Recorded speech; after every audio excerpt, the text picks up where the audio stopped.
আমাদের আম্মাজান বিষ্ণু ইসা ইসলামের স্ত্রীরাও ওমরে ফারুককে ভয় পেতেন। সুবহানাল্লাহ কইবেন না? মাঝে মাঝে বিষ্ণু ইসা ইসলামের সাথে আম্মাজান আয়েশার ঝগড়া হতো না? আপনাদের ফ্যামিলিতে ঝগড়া হয় না? হয় না? কার কার দেখি?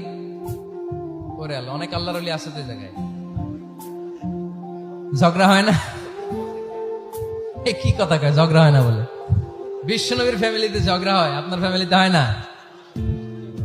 মিষ্টি ঝগড়া। আর ও বিয়েই করে নাই।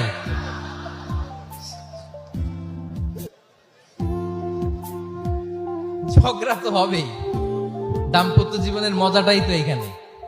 কখনো ঝগড়া, কখনো আনন্দ, একটু বৃষ্টি, একটু রোদ, একটু হাসি, একটু কান্না, ভালো লাগা ভালোবাসা শেয়ার করে নেয়া, মিলেমিশে একাকার হয়ে যাওয়া, ঠিক কিনা?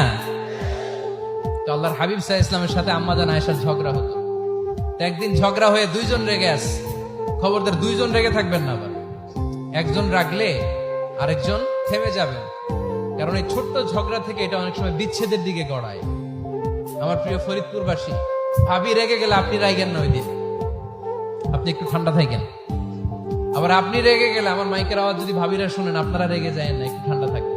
দুইজনে রেগে গেলে তো তৃতীয় বিশ্বযুদ্ধ শুরু হবে, তাই না?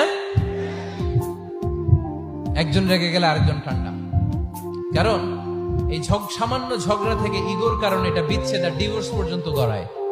আর শয়তান এখানে উস্কানি দেয়, কারণ ইমানদারদের ফ্যামিলি ভাঙতে পারলে শয়তান সবচেয়ে বড় খুশি হয়।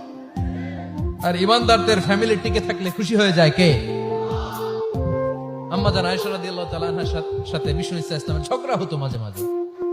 একবার ঝগড়া হলো, বিষ্ণু ইসা ইসলামের রাগ, আম্মাজান আয়েশাও রাগ। তো বিষ্ণুই বললেন, আয়েশা, ঝগড়া করে আর কতক্ষণ থাকবো, আসো মিটমাট করি।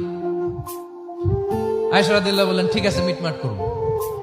তো বিষ্ণু ইসা ইসলাম বললেন, মিটমাটের জন্য কারে ডাকবো? ওমরে ডাকি। কয় না, ওমরে না, ওমরু গালিজ, ওমর অনেক রাগে, আমার ডর লাগে।